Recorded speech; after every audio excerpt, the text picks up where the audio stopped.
ಆತ್ಮೀಯರೇ, ನಮ್ಮ ಚಾನಲ್ಗೆ ಸ್ವಾಗತ. ಸ್ನೇಹಿತರೆ, ನಮ್ಮ SSLC ವಿದ್ಯಾರ್ಥಿಗಳಿಗೆ ಒಂದು ಟೆಂಟೇಟಿವ್ ಟೈಮ್ ಟೇಬಲನ್ನು ಅನೌನ್ಸ್ ಮಾಡಿದ್ದಾರೆ. ಎಕ್ಸಾಮ್ 1 ನೀವು ಟೈಮ್ ಟೇಬಲ್ ನೋಡ್ಕೋಬೇಕು ಅಂತ ಹೇಳಿದ್ರೆ ಇಲ್ಲಿ ರೀಡ್ ಮೋರ್ ಮೇಲೆ ಕ್ಲಿಕ್ ಮಾಡಿ. ನೆಕ್ಸ್ಟ್ ಇಲ್ಲಿದೆ ನೋಡಿ, click here to tentative time table of 2025 SSLC exam 1 ಅಂತ ಇದ್ದರೆ ಇದ್ರ ಮೇಲೆ ಕ್ಲಿಕ್ ಮಾಡ್ಕೊಳ್ಳೋಣ. ಅಂದರೆ ಮಂಡಳಿ ಕಡೆಯಿಂದ ಒಂದು ತಾತ್ಕಾಲಿಕ ವೇಳಾಪಟ್ಟಿ ಬಿಡುಗಡೆಯಾಗಿದೆ. ಆಲ್ಮೋಸ್ಟ್ ಇದು ಫೈನಲ್ ಆಗುವಂಥ ಸಾಧ್ಯತೆಗಳಿದ್ದಾವೆ. ನೋಡೋಣ, ಡೌನ್ಲೋಡ್ ಆಗ್ತಾ ಇದೆ.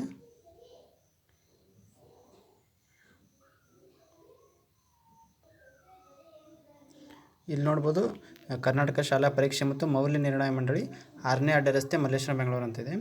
ಮಾರ್ಚ್ ಅಥವಾ ಏಪ್ರಿಲ್ 2025 SSLC ಪರೀಕ್ಷೆ 1ರ ತಾತ್ಕಾಲಿಕ ವೇಳಾಪಟ್ಟಿ ಅಂತ ಇದೆ. ನೋಡ್ಬೋದಲ್ಲಿ ದಿನಾಂಕ ಮತ್ತು ವಾರ ಅಂತಿದೆ. 20-3-2025 ಅಂದರೆ ಮಾರ್ಚ್ 20ಕ್ಕೆ ಪ್ರಥಮ ಭಾಷೆ ಇರುತ್ತೆ.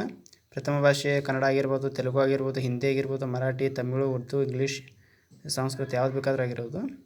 ವಿಷಯ ಸಂಕೇತ ಕೂಡ ಕೊಟ್ಟಿದ್ದಾರೆ ನೋಡ್ಬೋದು. ಸಮಯ ನೋಡ್ಬೋದು, ಬೆಳಗ್ಗೆ 10ರಿಂದ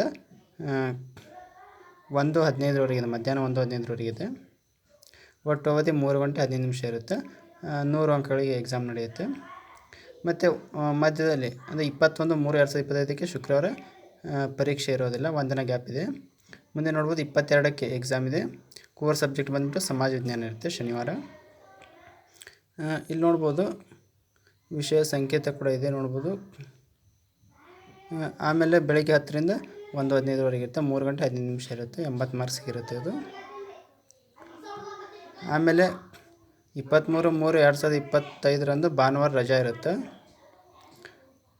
24-3-2020 ದ್ವಿತೀಯ ಭಾಷೆ ಇರುತ್ತೆ, ಇಂಗ್ಲೀಷು, ಕನ್ನಡ. ಇಲ್ಲಿ ನೋಡ್ಬೋದು, ಇದನ್ನು ಕೂಡ ವಿಷಯ ಸಂಕೇತ ಇದೆ. 10ರಿಂದ 1 ಗಂಟೆವರೆಗೆ ಇರುತ್ತೆ. 2 ಗಂಟೆ 45 ನಿಮಿಷ ಇರುತ್ತೆ ಅದಕ್ಕೆ.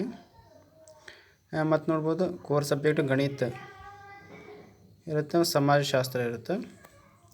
ಇದು ಕೂಡ ಸೇಮ್ ಟೈಮಿಂಗ್ ಇರುತ್ತೆ. ನೆಕ್ಸ್ಟ್ 28-3-2025ಕ್ಕೆ ರಜೆ ಇರುತ್ತೆ. ಆಮೇಲೆ 29-3-2025ಕ್ಕೆ ತೃತೀಯ ಭಾಷೆ ಇರುತ್ತೆ. ಇಲ್ಲಿ ಕೂಡ ನೋಡ್ಬೋದು 29 ಆದಮೇಲೆ ಮುಂದೆ ಇದರಲ್ಲೇ NS QF ವಿಷಯಗಳು ಕೂಡ ಇರ್ತವೆ. ಮಾಹಿತಿ ತಂತ್ರಜ್ಞಾನ, ರಿಟೇಲ್, ಆಟೋಮೊಬೈಲ್ ಇವು ಕೂಡ ಇರ್ತವೆ. ನೀವು ಯಾವ ಸಬ್ಜೆಕ್ಟ್ ಅಂದರೆ ತೃತೀಯ ಭಾಷೆಯಲ್ಲಿ ಹಿಂದಿ ಇದ್ದರೆ ಹಿಂದಿ ಇರುತ್ತೆ, ಕನ್ನಡ ಇದ್ದರೆ ಕನ್ನಡ, ಇಂಗ್ಲೀಷು. ಆಮೇಲೆ ಮಂಗಳವಾರ ನೋಡ್ಬೋದು JTS ವಿಷಯಗಳಿರ್ತವೆ. ಎಲಿಮೆಂಟ್ಸ್ ಆಫ್ ಎಲೆಕ್ಟ್ರಿಕಲ್ ಇಂಜಿನಿಯರಿಂಗ್ ಇವೇನಾದರೂ ತೊಗೊಂಡಿದ್ರಿ ನೀವು ಇರುತ್ತವೆ. ಇಲ್ಲ ಅಂತೇಳಿದ್ರೆ ನೆಕ್ಸ್ಟ್ ಕೋರ್ ಸಬ್ಜೆಕ್ಟ್ ಇರುತ್ತೆ ವಿಜ್ಞಾನ. ಯಾವುದು 2-4-2025 ವಿಜ್ಞಾನ ಇರುತ್ತೆ. ಇದು ಇಲ್ಲದೇ ಇರುವಂಥವ್ರಿಗೆ ಗ್ಯಾಪ್ ಇರುತ್ತೆ. 29ರಿಂದ 30 ಗ್ಯಾಪ್ ಇರುತ್ತೆ. 1ನೇ ತಾರೀಕು ಗ್ಯಾಪ್ ಇದೆ. 30, 31 ಮತ್ತು ರಂಜಾನ್ ದಿನ ಕೂಡ ನಿಮಗೆ ಅವಕಾಶ ಕೊಟ್ಟಿದ್ದಾರೆ. ಇಲ್ಲ 2-3 ದಿನ ಗ್ಯಾಪ್ ಇದೆ ಒಂದೊಂದು ಸಬ್ಜೆಕ್ಟ್ಗೆ. ಒಂದು ದಿನ ಗ್ಯಾಪ್ ಇದೆ, ನೋಡ್ಕೋಬೋದು. ಸ್ನೇಹಿತರೆ, ಇದು ಪ್ರಾವಿಷನಲ್ ಟೈಮ್ ಟೇಬಲ್ ಆಗಿರುತ್ತೆ. ಆಲ್ಮೋಸ್ಟ್ ಇದು ಫೈನಲ್ ಆಗುವಂಥ ಸಾಧ್ಯತೆಗಳಿದ್ದಾವೆ. ಅಂದರೆ ಮಾರ್ಚ್ 3rd ವೀಕಲ್ಲಿ any time 3rd to 4th ವೀಕಲ್ಲಿ ಎನಿ ಟೈಮ್ ಎಕ್ಸಾಮ್ ನಡೆಯುವಂಥ ಸಾಧ್ಯತೆಗಳಿದ್ದಾವೆ. ಮತ್ತೇನಾದರೂ ಅಪ್ಡೇಟ್ಸ್ ಬಂದರೆ ಅಂದರೆ ಫೈನಲ್ ಟೈಮ್ ಟೇಬಲ್ ಕೂಡ ಬಿಡ್ತಾರೆ ಈಗ. ಏನಾದರೂ ಅಪ್ಡೇಟ್ಸ್ ನಾನು ಮತ್ತೆ ತಿಳಿಸ್ತಾನೆ ಇರ್ತೀನಿ. ನಾವು ಮಾಡುವಂಥ ವೀಡಿಯೋಸ್ ನೋಟಿಫಿಕೇಷನ್ ಬೇಕು ಅಂತ ಹೇಳಿದ್ರೆ ನಮ್ಮ ಚಾನಲ್ನ ಸಬ್ಸ್ಕ್ರೈಬ್ ಮಾಡ್ಕೊಳ್ಳಿ. ಹಾಗೆ ನಿಮ್ಮ ಸ್ನೇಹಿತರಿಗೆ ಕೂಡ ಶೇರ್ ಮಾಡಿ. Thank you.